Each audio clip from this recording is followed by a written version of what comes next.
Hey guys, we have a great show for you this week. Corey Taylor of Slipknot and Stone Sour is joining us, and he is definitely a man of strong opinions. Yes. But what does Corey Taylor think? Before we get into that, though, we've got a favor to ask you. This show is only possible because of the advertisements and promotions that we run on it, and the way these advertisers choose a show like ours to sponsor is by getting to know our audience. That's you. So if you want to be a friend and do us a solid, please go to podsurvey.com/ask. Take a quick, totally anonymous survey to show advertisers just how special you are.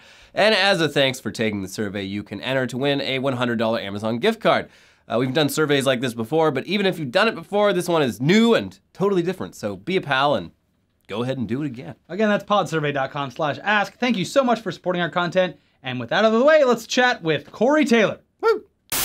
We have a very special guest on this week's podcast. Very special. Musician, Yes. author, Love it. actor, Keep it coming. radio host. What else? What am I missing? Sure. Tastemaker. Model. Hand model. Model? You're a hand model? Celebrated hand model. Yeah? Yes. It's a part of my life I don't like to talk about. But I mean, I guess if we have to, you drug it out of me. Yeah, people notice the tattoos and They stuff. And really, like, yeah. you know, There we go. It's lovely. Oh, you like this bottle of water? I do now. Yeah, right. And exactly. You've just sold me. How much for that bottle of water, sir? $100. Okay, cool. That's fair. $100. Can you carve Widowmaker into it? I could. I actually could. I don't think you'd see it because it'd be messy. But you know. Awesome. Well, But yeah, it's Corey Taylor. Corey Taylor. It's me. Sorry. I thought you would have known by the hands. They were the identifying we were going to talk marks. about Bruce Willis, but no, we're going with, you know, so yeah. So yeah, everyone's the Twitter response on this has been phenomenal, and I mean, I have been a fan of Slipknot for a long time. You also are working on your other band Stone Sour as well right now. Just to like kick things off, Slipknot was one of those bands when I was growing up. Still, I was a teenager when I got into Slipknot, and it was kind of, I was listening to a lot of like, you know, like Victory Records back then, a lot of hardcore absolutely. stuff, Hatebreed, and then a lot more metal. And it was like the thing that always got me with those groups were like, you waited for the breakdowns, the big heavy breakdowns, and everyone was like super into like moshing back then. And then Slipknot was a band that existed kind of outside that realm. It was more of like that was kind of such an, it felt like inclusive, and Slipknot was on the outside of it, and they're just these dudes from Iowa. Yeah. And you see the costumes, and you're like, okay, well, what's this? Is it just theatrics? But then when Iowa dropped, I was like, you can't look at all of this hardcore music and then deny that Iowa is one of the heaviest albums on the face of the earth. Yeah, it's pretty ridiculous. Like that album, like to this day, I listen to it, and it's almost like it doesn't feel real, you know, like. Holy shit, I'm on that album, you know? And it was such a different time. I was such a different person, too, that you listen back to it and you go, oh, yeah, I was a maniac. Whoa. How old were you when that came out? I was, we made the first time when I was 24. So I was about 26. 20, so still very angry, still young-ish. Yeah. You know?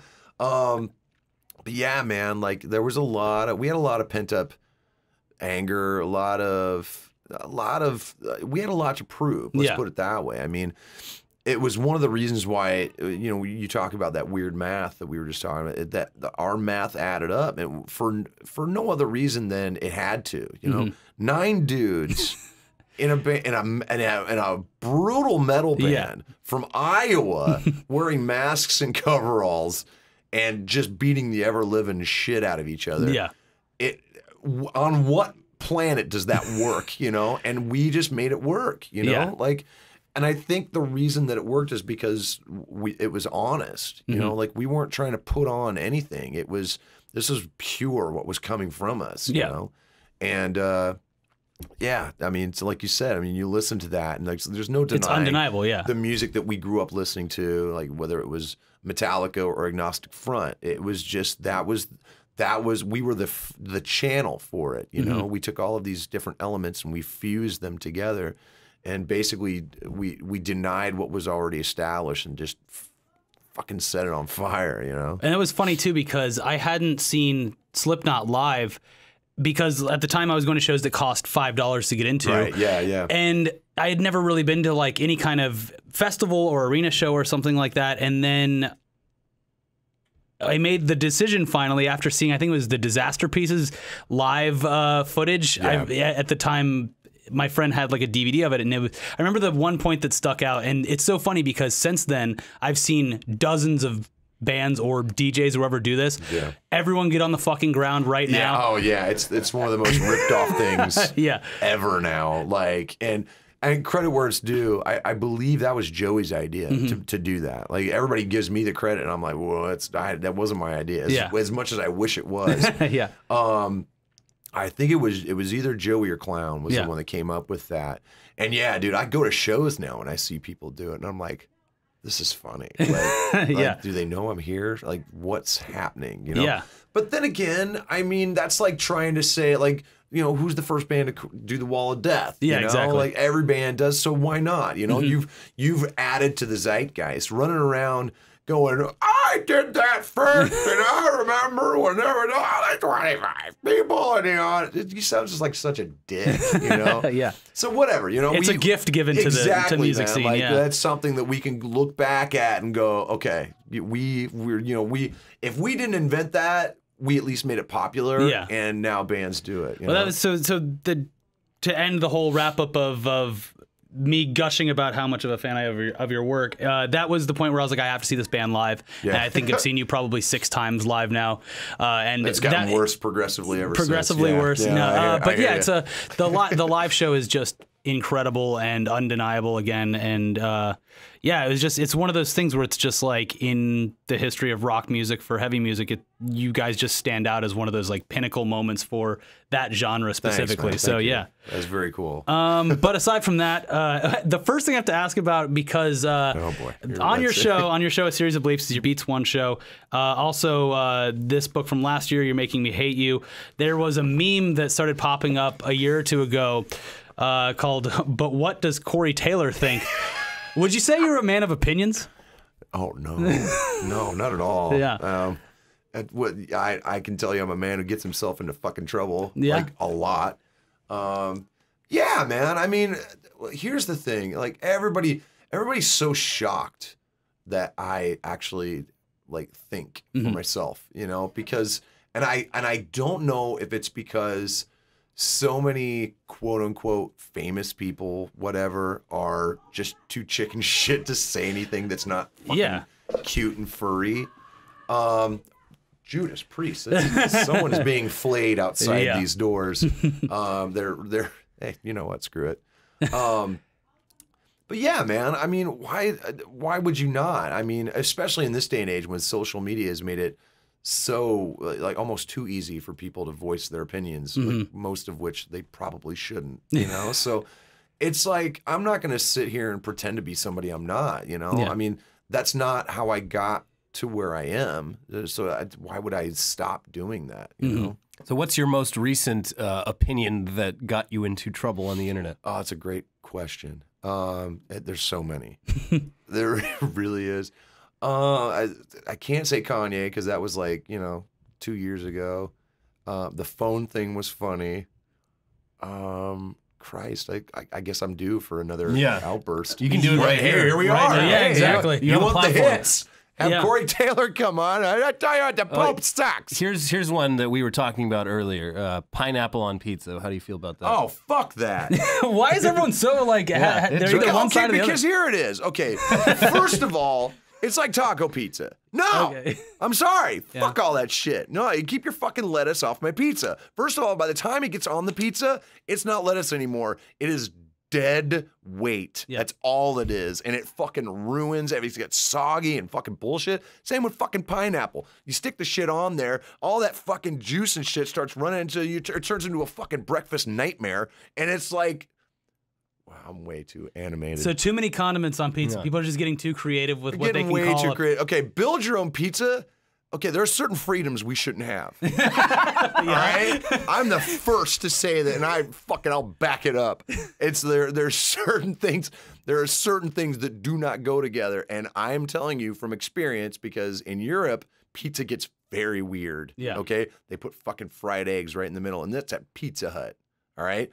Fried eggs right in the middle of the pizza with weird like carrot things shooting up out of it, and you're just like, I'm not touching that. Yeah. No. No. So. All right. Well, here's a softball lob up. Because fuck, here we go. the See, I know why you guys wanted me on here now. I know the YouTube audience is very opinionated when it comes to politics, and I know that metal fans are also a very divisive group on this kind of thing. Yeah. But what do you think now that, because I was listening to one of the episodes at the end of last year, and it was you were talking about fake news, how we get rid of it. Oh yeah, and so that hasn't happened yet. No, it's actually getting worse. Jesus. What do you think about what we're dealing with right now? This is unprecedented. Yeah. Like and I don't mean unprecedented. Like because you spelled it wrong, like he did. Asses. Ugh, you want to talk about fucking Freudian slips, dude? Like what an asshole. Yeah. Like Cheeto has said so many fucking horrible things, and it's like. And I talk to people about this all the time. Like, it would be one thing if he had actually any idea fiscally of what he was doing. Like, I could buy that. Yeah. This is such a reaction to what Obama did and what Obama stood for, that there are people who are gung-ho, redneck, white person, blue collar, right across the flag, who are willing to burn this fucking place to the ground. Just because they are insulted by the fact that a black man was elected for fucking 2 terms. Okay? Did Obama have issues? Of course he did. Are there things? And I'm very, honestly, I tend to be very fiscally conservative. Yeah. I'm very progressive when it comes to social issues, but I do think that there is a lot of dead weight when it comes to the budget. However, there are certain things that I think deserve to fucking be there, being the arts. School funding, all of these things that he is now trying to take a knife to. Yeah. He's also trying, he's like, well, you fucked my first immigration ban. Here comes another one. Yeah. That's like, seriously? What are you, a fucking moron? You think you just have executive orders coming out of your ass? Apparently he thinks he does. Yeah. Well, he's got a lot coming out of his ass. I got to tell you, that's a beautiful portrait you have there we on, got that on from the artist that did it. faux brick wall. That Yeah. is beautiful. That's our It really- Louisville slugger. It really ties this whole thing together. It really does. is. That's our, If like- you were going to have a widowmaker, that would be You smash that's your that over someone's widowmaker head. right there. Yeah. Oh, I think he is a crude, privileged, petulant cunt. But hey, what do I know? I'm a singer. I'm an asshole. yeah. Coming from Iowa, I assume your hometown probably voted red.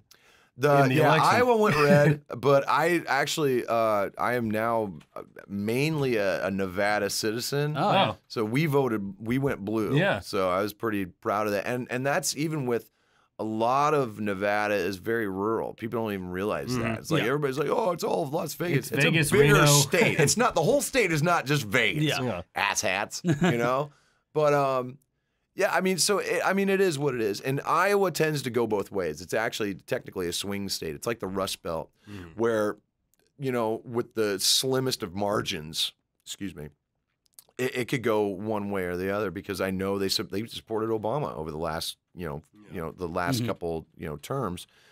And as did a lot of the swing states that he actually won by about that much.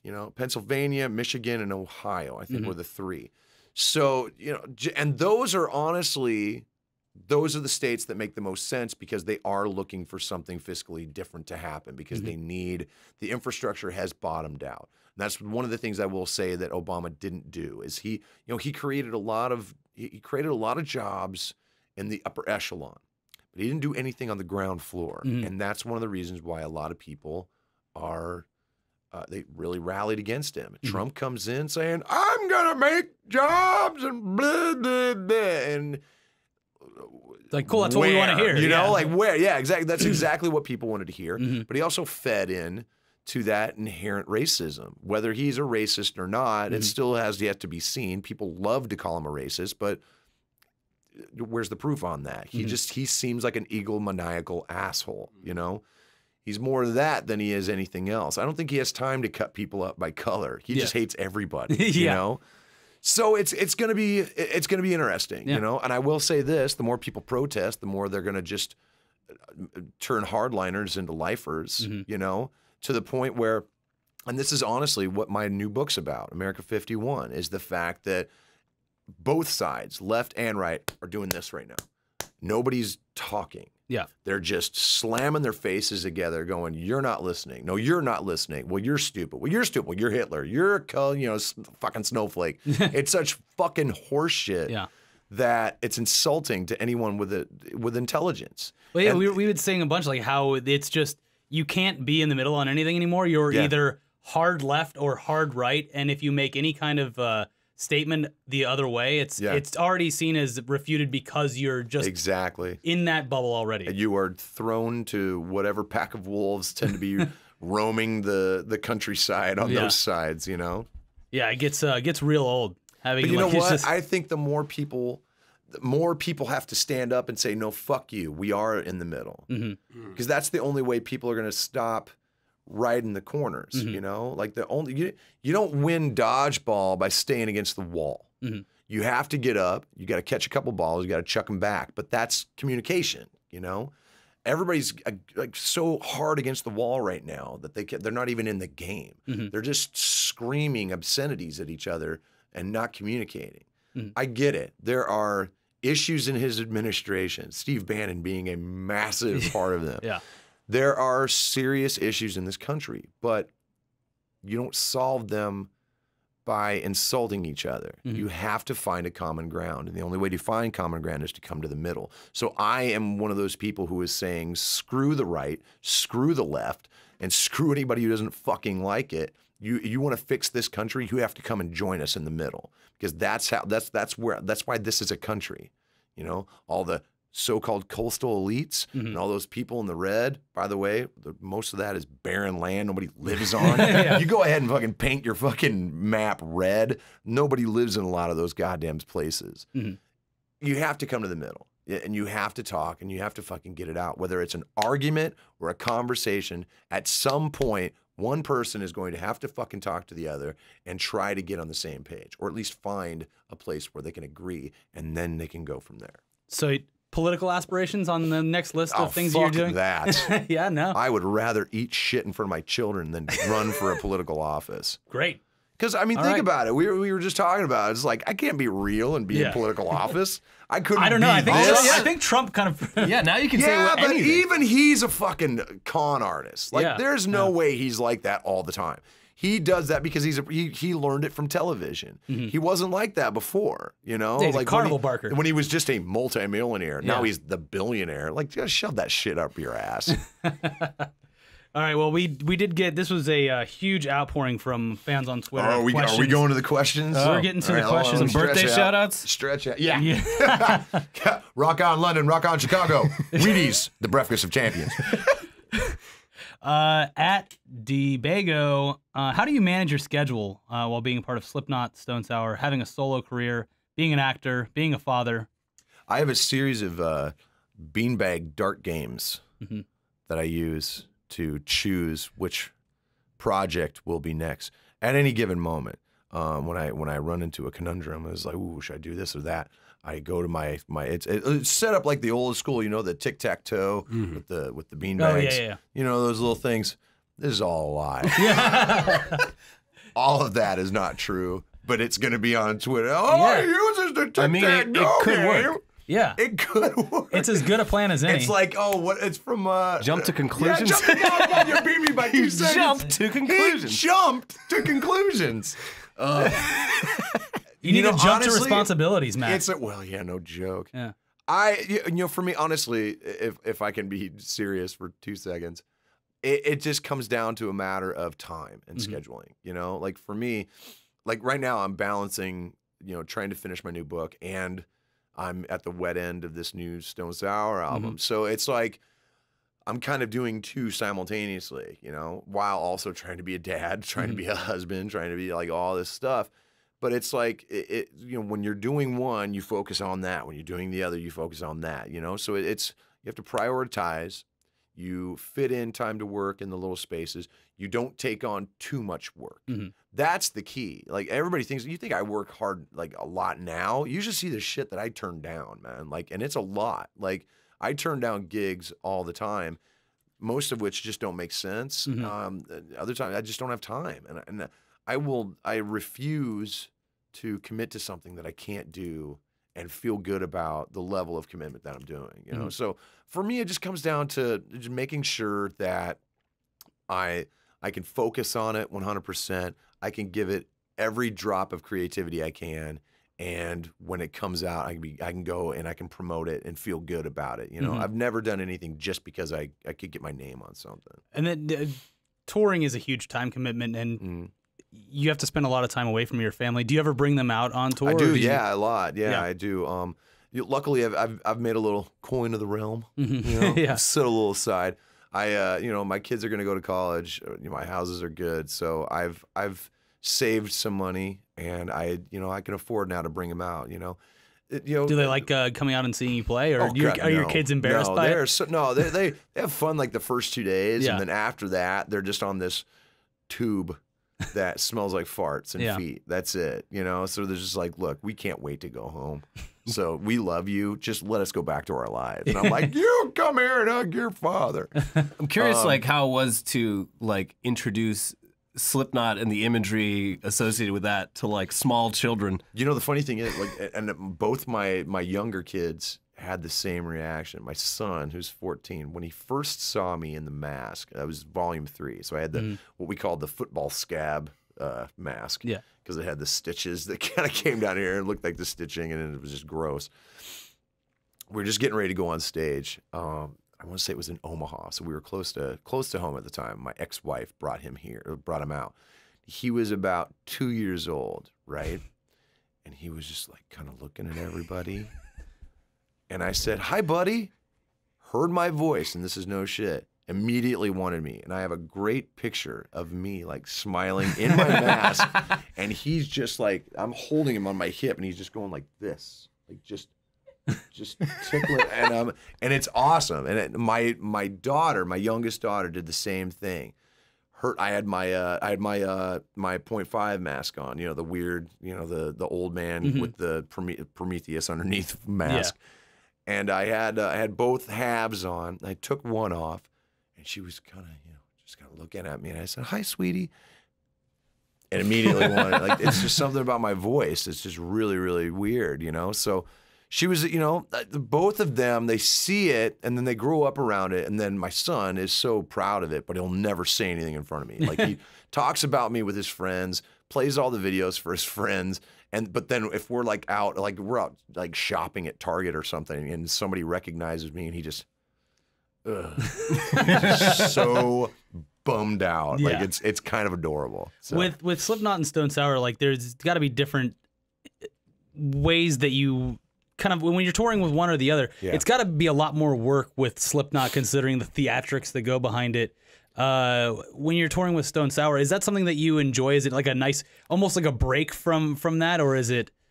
Kind of, but not really. I mean, they're both serious, like, physical work, man. With Stone Sour, it's almost like you almost have to work twice as hard, because you know, with Slipknot, sometimes you can almost let the mask do a lot of the work for you. You know, you just stand in a really creepy position and creep the hell out of the 14-year-olds on the barricade, you know? And then, but with Stone Sour, for me, I've always tried to create a real juxtaposition with that, where it's like, you know, Slipknot is theatrical and it's dark, but then Stone Sour is much more of a party. It's very, I don't want to say positive, because both of them are positive, but it's much more of it's a lighter atmosphere, you know? So, and you can definitely see my sense of humor a little more. So both of which are very taxing, man. Like, I'm not young anymore, and it kicks the crap out of me. But that's why I try to stay fit. I work out, you know, 5 or 6 days a week, just to stay, you know, I changed my diet, quit smoking, I don't drink, I don't do drugs, all because my career is important to me, you know, and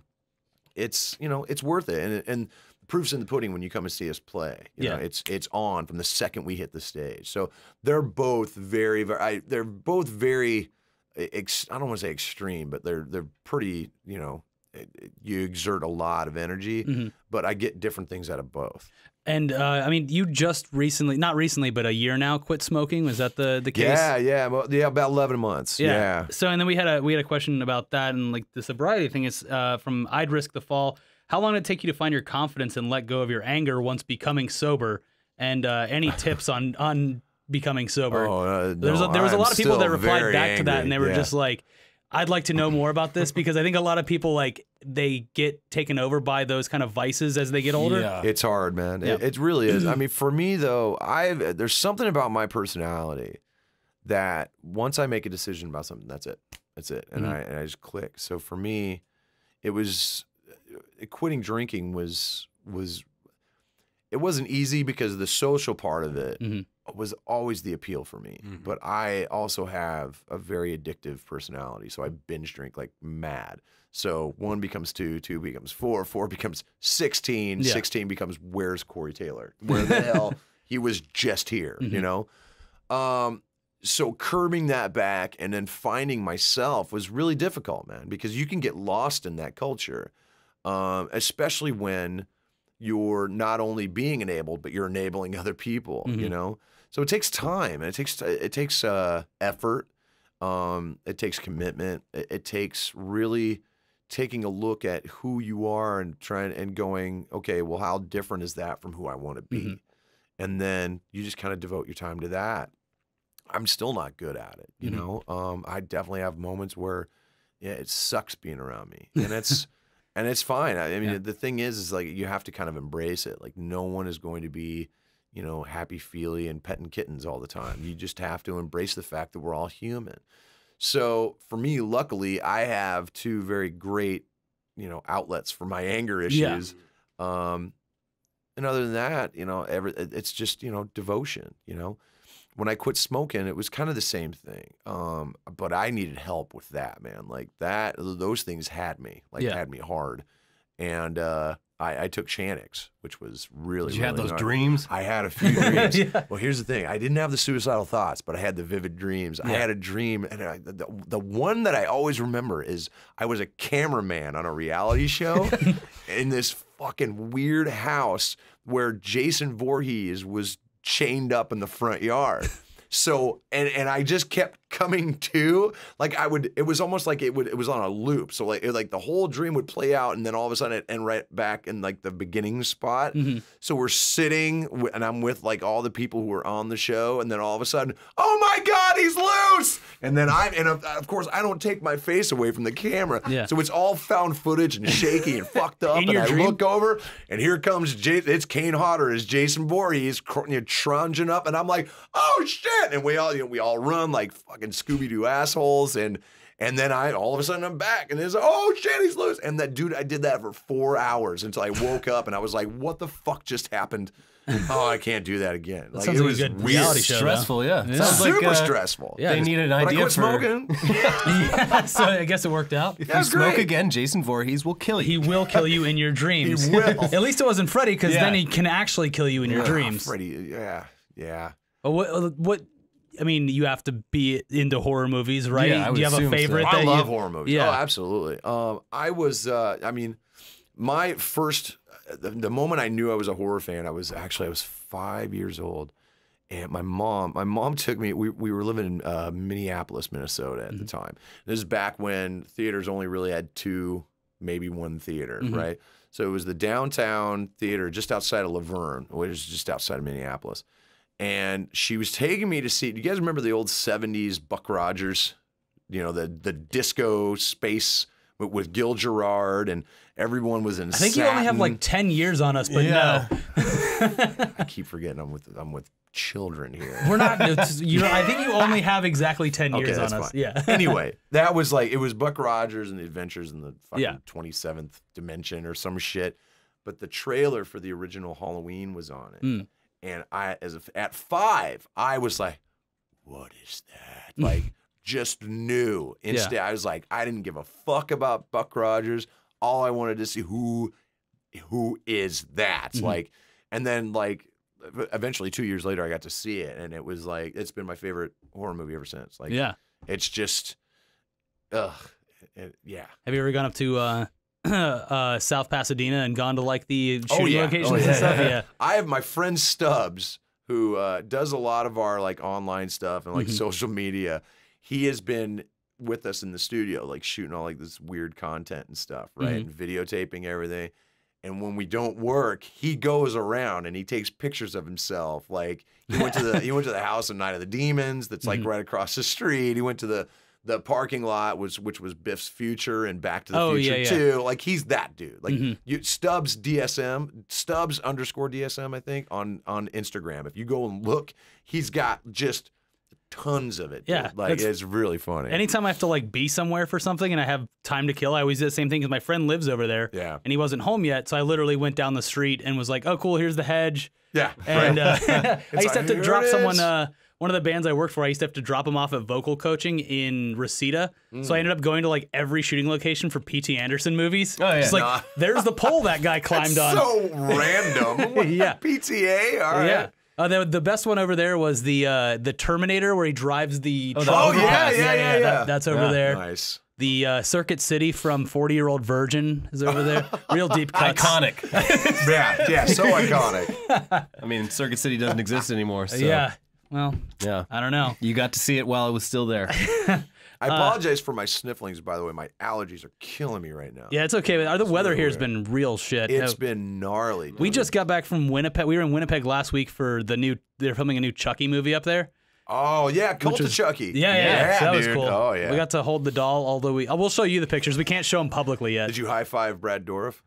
He wasn't yeah. there, but his daughter's in the movie. Yeah. I was in Fear Clinic with her. Oh, Okay, nice. yeah. She's really cool. Yeah. Super cool. Really cool. She was a total asshole to me while we were filming because my character is very unlikable. Rapey. That's what they call my character. Rapey. Yeah. Yeah. So I grew a mustache. I was super creepy. And I would like in every scene I'd go like that. Like I'd smooth it out. So when we got done filming, she was nice to me. But before that, like she was really she was really, really good in it. So She was method. She wanted to hate you during super and method. after. Hey, you know what? I'm sure she hates me now. So. Miss you. One of the favorite questions we get to ask is someone who's still like in the industry. We had like some comedians on before, and it's like, who do you like as a comedian? Who do you like coming up right now? And for you, Josh Fetzer wants to know, what are some smaller, lesser known artists that you're following now that you think more people should know about? Oh man, that's a good question. There's a all female band from Nashville called the Dead Deads. Who are fantastic. They just put out an album called For Your Obliteration, and they did it with Paige Hamilton from Helmet. And it sounds incredible. Like it's really, really good. It's melodic. It's heavy. Like it's really, really, really good. So I cannot promote them enough. There's a new artist called Zealand Ardor who just put an album out. Really dark bluesy stuff. It's really, really good. You can find that on iTunes. You can find both of those on iTunes, As well as his Beats One show. Yeah. I play both of those on my shows. Other than that, man, Christ, I'm drawing a goddamn blank. I just bought the first Electric Angels album the other day, which is a great older rock and roll band. I've been going back and kind of rediscovering like a lot of stuff, just for the fact that listening to the new Stone Sour album is like a journey through music itself. Like it's really, really, it's so much fusion. Like you can't describe it with one term, and that's what's really, really cool about it. So it's been triggering like oh, I should check this out again and give this a try. Like I just went back and listened to the first Michael Monroe solo album. He was the singer for Hanoi Rocks, and just really dabbling and stuff like that, and just being like, oh, I forgot how much I fucking love this stuff, you know? And where in the process are you now with the album? We are, man, I tell you, we're 99% done. Yeah? Like, we did 19 songs in 30 days. Wow. Jesus. Like, we did it old school. I mean, we recorded live, and I hate to bust your bubble. Bands don't do that anymore. We recorded, we did the drums and bass live, and then we would layer the guitars on top. And then the next day I would come in and sing, and then we would do another song, and the same thing, another song, another song, another song, and we just ripped right through it to the point where we're just like, fuck.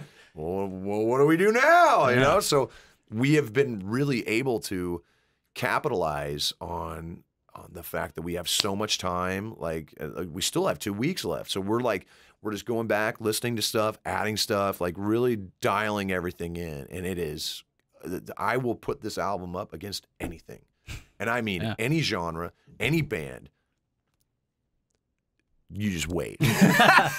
Speaking of things that you currently like that are getting a little more attention now, what's a big pet peeve you have with the music industry right now?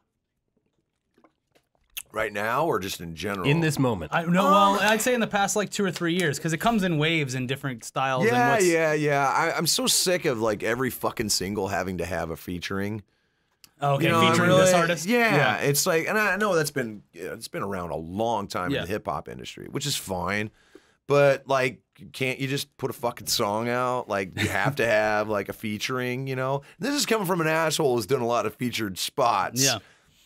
But at the same time, it's like, are you hedging your bets that much? Do you not believe in your own talent that much that you have to have like a featuring just to be able to sell it? I think it's chicken shit. I think it's like, if the proof's not in the pudding, you should probably change your diet and try something else. So we're never going to see that Chainsmokers featuring Corey Taylor. Those guys just look like dicks. Yeah. I'm sorry. They seriously look like they phone in everything in life, including sex. Yeah. Like they probably, if they were having oral sex with a woman, you'd look down and they're probably on their phones. Pay attention. Awesome. Wow. Let me back up. I don't know those dudes from Adam. All right, I've never met them. I'm just saying that the way they look in their fucking videos and their weird pictures. What do you have to be bummed about? Now I'm actually more excited for the smile. Chainsmokers featuring Corey Taylor. That's Oh, gonna be a great song. Well, hey, if I get a call, you'll be the first guy I tell. It's like, they fucking hit me up, dude. They finally did it. They did it. Want to bear the hatchet. Probably just to beat the shit out of me. It's like, oh, yes, please come to our studio. I don't know why they're Dutch now. Yeah. Well, since you're all riled up about that, at Bond Pet wants to know what pisses you off the most, and how do you deal with it? Oh, well, obviously I go on and do fucking interviews, and then make an absolute fucking asshat of myself. I guess the overall thing that really pisses me off is when people take themselves so fucking seriously. Like they're just so. I can't remember who said this, but they said that comedy it requires flexibility when it comes to the ego. You know what I'm saying? And if you can't laugh at yourself, then how the fuck can you laugh at anybody else, you know, and feel good about it? So it's the people who have that inflexibility when it comes to their ego who then laugh at other people who are being so mean and derogatory. Now, I know I make fun of a lot of people. Yeah. However, I am also the first to make fun of myself because I know I'm not perfect. I know I'm not fucking any of these things. No one's more surprised by my success than I am. And that's a fact, okay? But I also know that there are a lot of people who bust their ass and are really good, and I try to give them as much credit as possible. So I guess the thing that pisses me off the most is that when people can't lighten up and they can't appreciate everything. Everything's a fad now. Everything's a brand now. Everything is social media or social tooling or networking or fucking trying to pre-package and predispose and pre-this and pre-that and fuck everything up. And for me, it's like, well, when do you get time to enjoy it? You know, when does it become something that you can actually look at and savor? And I was fucking talking about the whole music experience is completely different now from when I was a kid. You know, when you were a kid, and I hate to get fucking, you know, old man Corey killed a bear with a notebook, you know, but you know, growing up in Iowa, there wasn't a lot of places to get fucking music, so you had to go 2 hours, 3 hours, 4 hours in every direction to find good record stores. And then if you found that CD, oh fuck, you treasured it. You took care of it. It wasn't why isn't this downloading? Like, it wasn't that. Like there was an appreciation, you know? And I think that's one of the reasons why when I talk to people about that and they don't understand, it's like, well, of course I downloaded the music. It's mine. And it's like, whoa. Did you earn it? Did you write it? Mm-hmm. Like there's a privilege and an entitlement that has taken the enjoyment out of a lot of things in life. And I don't know why, but I know that's one of the things that just fucking triggers the shit out of me. Yeah. And, you know, I might start shitting in my hand and throwing it at people. You've been warned. Yeah. And that's, there was a question on here. I don't know if I wrote it down on this one, but it was basically about, you know, you see that change in music in the early 2000s, and Slipknot and Stone Sour were both right up front for that kind of switch to from going to the store and buying an album and loving it and reading the lyric book and being a fan of something to it just being text on a screen and playing it like that. And then that whole like kind of MP3 apocalypse where how do you make money off of this? And now it's kind of settled and there's streaming services. Yeah, it's settled more than it has been. It's interesting. But because what do you think the pros and cons of that whole experience, since you were literally right in the midst of it, are? I think it was good to shake up the industry as far as from like the label standpoint. There's some stuff I could tell you about these people that would curl your fucking blood. Like I've had to deal with a lot of the people in the industry, like the record labels. Like I've had to deal with some really shisty motherfuckers. I learned my lessons. Yeah, but at the same time, it doesn't make it easy. And then the flip side of that being like, oh fuck, now the bottom's falling out. Now, and I mean, luckily, we were able to establish ourselves so we could continue to do it. Yeah. What do you say to these bands where, you know, one of the only ways they can really go out on the road and develop themselves is by going out on the road, you know, to sell their albums. Now you have to sell a certain amount. You have to have a certain amount of pop right out of the gate, or the label won't even get behind you, you know? So in a way, it's weird. It's made it more difficult to break newer bands and maybe see different genres because people have gotten so used to seeing stuff that they're familiar with that they would prefer something that feels familiar than to see something that's a little more groundbreaking, you know? Yeah, a lot of and I am a big fan of this band. I don't know if you are, but I'll ask it anyway. But a lot of people brought up the band Ghost. Who they're okay. Yeah, so they came out and they're one of those bands that kind of rose to the top of rock from kind of nothing. But they were bigger in Sweden, Europe, Europe, than they were here for a very long time. So it was almost they broke. It took them long. It was kind of like Muse. Yeah, Muse was fucking huge in Europe and in England for at least 10 years before that big album that came out, I want to say 2003. Yeah, Absolution, I think it was. Yeah. No, it was the one after that. Oh, okay. It was the one after that. Because Absolution had Stockholm Syndrome. Yeah. The one after that is the one that really broke them. It was like their fourth or fifth album, something like that. But they were massive in Europe and the UK, all over the world, except for the States. And they came over here and they would play like 1,000-seaters, you know? And then that one album broke them. It's the same with Ghost, you know? It's kind of the same thing that honestly happened with Slipknot.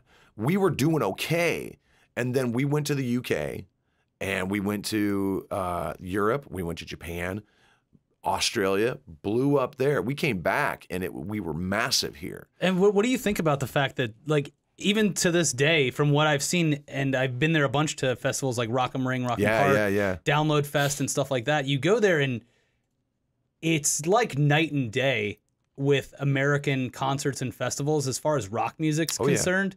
It's because there it's not so cut up into genres. It's just music for them. That's why you'll go to Rock 'em Ring, Rock 'em Park. The first one we did with Slipknot, the Eurythmics headlined. You know, and it's like that, you know. We did a festival in 2005 where we were filling in for David Bowie. Oh, wow. David Bowie, he had had an issue, like a medical issue, he had to pull out. It was Roskilde. And we were asked, and we ended up doing 2 gigs in one day. It was fucking, and that's with Slipknot.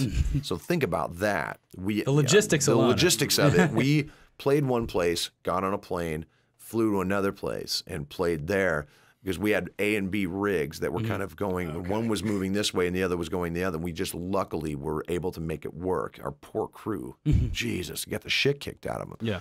But the stage that day was, and this is no shit, Meshuggah, us, because we went on early so we could catch our flight. Yeah. Right? The Hives, and this is no shit, the Pixies. That's quite a That's a eclectic hell of a lineup. That's Europe. Yeah. And that's why I love playing festivals in Europe. Yeah. Because it's not like here. Like we're here, it's just like, oh, well, that's not the same thing. People don't want the same thing. Yeah. You know? And if they do, it's only because you told them that they do, you know? That's why the iHeartRadio thing is kind of different. Like they'll play a little more like that, but it's got to be stuff on the radio. Yeah. Like it's nothing like that's the way Lollapalooza was supposed to be. And it was for the longest time. It was really a reflection of what the European festivals were. That's what Knotfest we've tried to do with Knotfest, and we're starting to do and kind of break it out. When you guys combined with Ozfest last year, right? Yeah, it was great. Yeah. We had a great time doing it. And we were able to really not only do a lot of metal, but we did hip hop. We did like a lot of like almost like techno. Like there was a whole DJ tent where we had people come in and do like silent, which is so weird. Yeah. With the headphones. Oh, the silent disco. Everybody looks Yeah, like they're having a fit, man. Yeah. And I'm like, oh, that's cool, I guess. So yeah, man. So there's an appreciation for music that happens in Europe and in the UK, honestly, that I don't think America will ever understand because it's not a commodity there. It's a lifestyle. Yeah. Yeah. What's your favorite country to perform in? Oh, I have several. The UK is awesome. Scotland is technically part of the UK, but I will say Scotland as well. Scotland, Great Britain, Japan is fantastic. Australia is the shit. It takes way too long to get there, but when you were there, like it's awesome. It's like playing Mars, man. South America is off the hook, even with the security issues and whatnot. Like there's a lot of logistics that go into playing there, but the fans are incredible. So basically everywhere except for basically America. everywhere. Yeah, I mean, I don't have one bad thing to say about anywhere really, because it's every time we've gone there, we've been embraced. Like, so it's.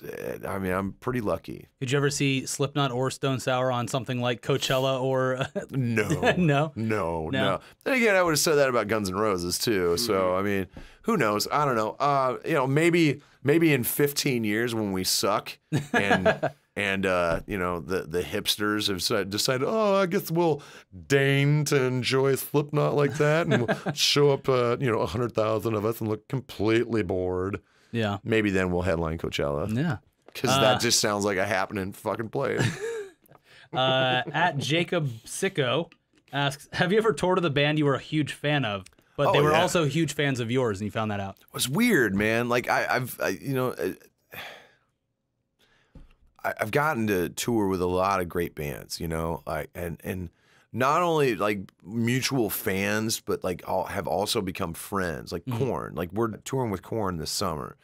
And if you'd have told me 20 years ago that I was going to be really good friends with those guys, I would have fucking laughed at you, okay? Like, because at the time, they were one of my favorite bands, you know? Like, those first two albums are fucking bulletproof, man. Like, they had such an impact on me because it was so emotional and heavy and visceral, and like it was like it inspired Slipknot in so many ways, And now, like, I'm friends with all those guys. I was on their last album.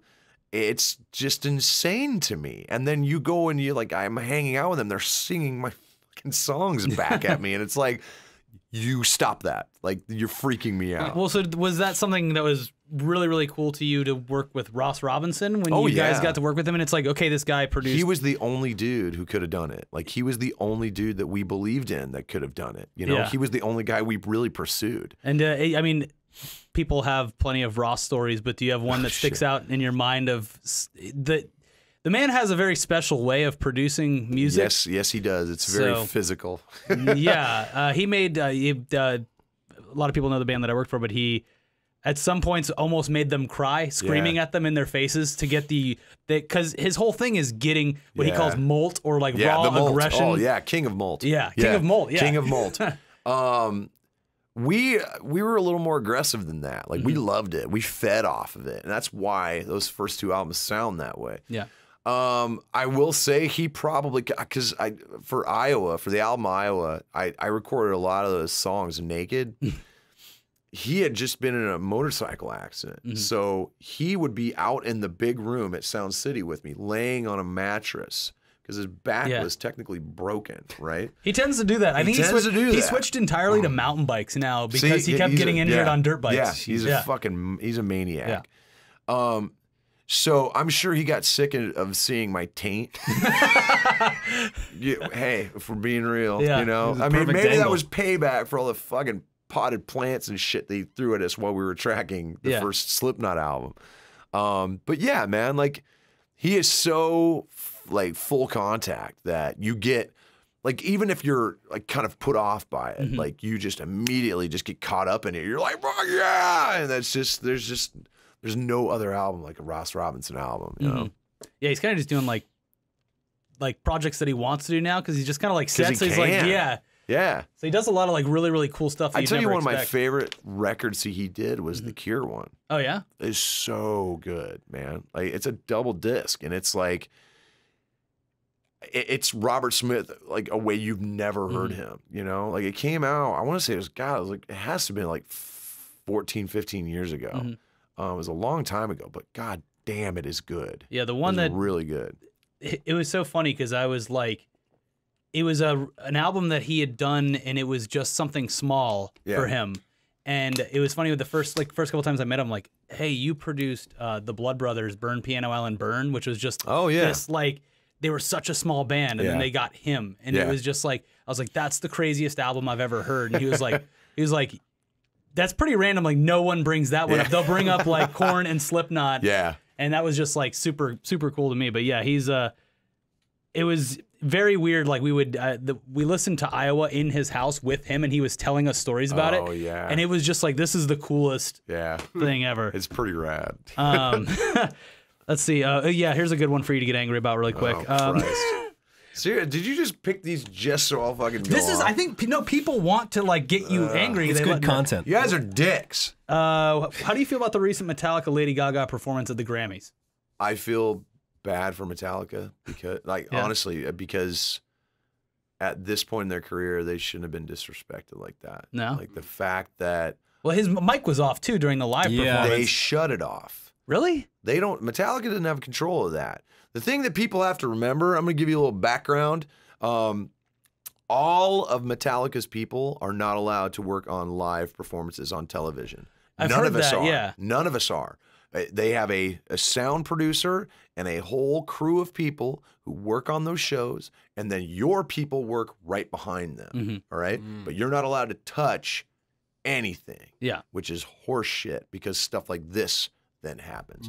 The fact that then they weren't introduced, it was just, oh, here's Lady Gaga.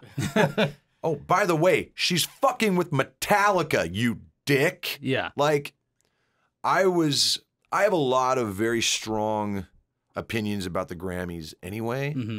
That really cemented it for me. Like, we don't need your respect. We don't need you to make us feel like we accomplished something, because all you do is open our mouths and shit in it, and I'm tired of tasting it. Yeah. So, fuck you, dude. Take that, Grammys. Yeah. Let's end this on a positive. And by the way, I've won one. Yeah. So it's not a big deal. It's a fucking, they don't even really listen to this shit. They go, oh, I recognize that name. There you go. Well, did you see, was it Megadeth they won, but they played Enter Sandman while they walked up to the stage? Yes, they did. It's just like, Jesus Christ. Did you catch Christ. what Dave Mustaine said, though? It's like, oh, I can't blame them. I can't blame the band for playing Metallica. They couldn't play Megadeth. It's too technical. Which is funny. Yeah. I mean, that's pretty fucking good. Let's try to end this on a positive. You're a big fan of movies, comic books. Yeah. the chapter about Comic-Con was hilarious in the book because we both had to do it for work. We agree. And, so you know the level of suck that it's has a happened nightmare. in that place. God, it's just it's like a douche bottle wrapped in affliction. That's all that place is now. Well, and when you leave, when you walk out, and you're like, "Cool, my hotel's like 3 20 blocks feet that away. way, but it's gonna take me an hour to get it's there." the worst. Try driving in that too. Oh no, absolutely not. And there's only that one road that goes across. We've sat there and watched the train block people for an hour at a time. It's good people watching. I'm flashing back. My PTSD is kicking in from Comic-Con. But you liked it as far as a fan of that kind of stuff, though, because you were like in the book you're talking about. Oh, I was like a kid on Christmas buying everything. Like and if I could go by myself. Because then all you have to do is worry about yourself. You know, I made the mistake of taking my kids, thinking, "Oh, they'll love it." No, because all my kids at the time were just high enough. They can't see every backpack and shitty bag was just knocking them right in the heads, and I was like, "I am sorry. I'm really sorry." I felt like such a terrible dad. Yeah, it was weird, but yeah, I mean, if you're on your own. And if you're just going as a fan, it's great, you know. And I could have wiped my family out in that place, just buying all the shit that I wanted. Yeah. Oh man, it's dangerous. Yeah, for sure.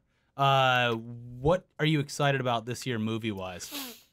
I haven't seen John Wick 2 yet. I need to go see that. I've heard nothing but good shit, so I need to see that. Obviously, Guardians 2 looks amazing. We just saw Logan, and we're finally allowed to talk about it, and it is probably the best superhero movie I've ever seen. Really? Very, very good. Oh, I can't wait. You're gonna love it. Well, I'm.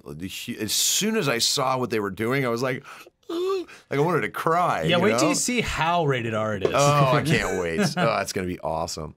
Are you a Star Wars fan? Yeah, big time. Wait. What did you think of Rogue One? I'm not one of these fucking pretentious assholes. I didn't like it. fucking loved Rogue One. I thought it was like. Here's the thing. It's okay. We can have different opinions. Exactly. This is Let's meet in the middle. Meet in the middle. It's dodgeball. You gotta realize, like, some of my friends were just like they really did not enjoy it, and I'm like, but it's like, you know what's going to happen, so you enjoy it for the performance, you enjoy it for the acting, you enjoy it. I realize that there are weird little things that people are like, it's just not a Star Wars. That's you, by the way. It was boring, and the acting was this. Oh, I've got to go do this thing now. See, I disagree. Look, nothing's ever going to beat Empire. Okay, Empire is to me the high water mark, and it will never ever be messed with. However, the bottom four underneath that are completely up for grabs, and Rogue One is in my top 5. Absolutely. But I liked Force Awakens too, and I get into I love that one. Yeah, and people give us shit about that too. Oh yeah, totally. Because it's just like, oh, it's just the same movie, and it's like, well, nah, I mean, Nostalgia Critic made a perfect point. He and Cinema Snob both did, actually. They were like, look, you realize you've been through hell with those prequels. Yeah. You have to prove to people that you can actually make a really good Star Wars movie first before you can go anywhere else. And it's like, you know what? It's a perfect, I enjoyed it. Of course it was going to be derivative. Yeah. Right. But it's the way it was derivative. It was really, really good. Yeah. And I think people just need to stop fucking complaining about shit and just be happy about the fact that we're getting new fucking Star Wars movies. Yeah. That bottle didn't do anything to me. Look what I did to it. Yeah. Fuckers. You definitely did not meet that bottle in the middle. Bottle is not getting us. That's right. You ain't putting Widowmaker on that fucking thing. Awesome. Well, thanks for coming in. I hated every minute of this. Yeah.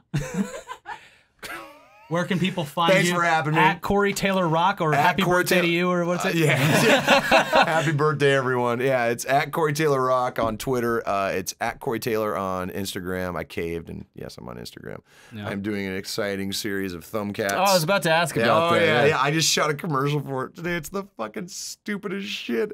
It's so funny. A commercial for Thumbcats? For Thumbcats, yeah. What is Thumbcats? Dude, if you got to ask, you can't afford it. Okay. All right.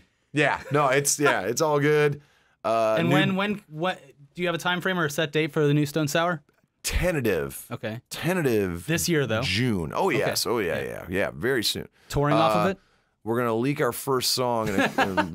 First song probably in a couple months. First single maybe 3 weeks after that. and maybe the album's in June. We're still working on that. And the book comes out in the summer. So Awesome. yeah, it's a big stupid year for me. What's this one going to be about? I know you mentioned it earlier. It's America 51. It's called America 51, and it's gonna you can find the cover online if you want to go through the rigmarole of that. It's gonna piss everyone off. Oh, good. I promise. Yeah, Great. Par for the course. Yeah, pretty much. That's what I get paid to do now, I guess. And the Beats One show is a series of bleeps on Beats there One. are a lot It's of bleeps. Wednesdays.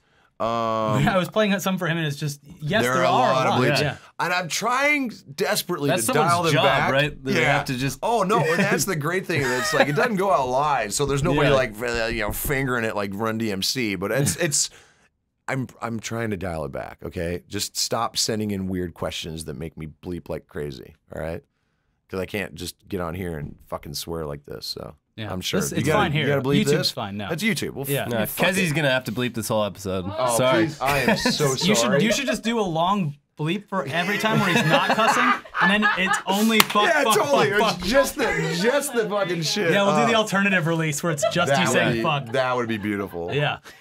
Awesome. Well, thanks for joining us. So, thanks for having me, man. It was a blast.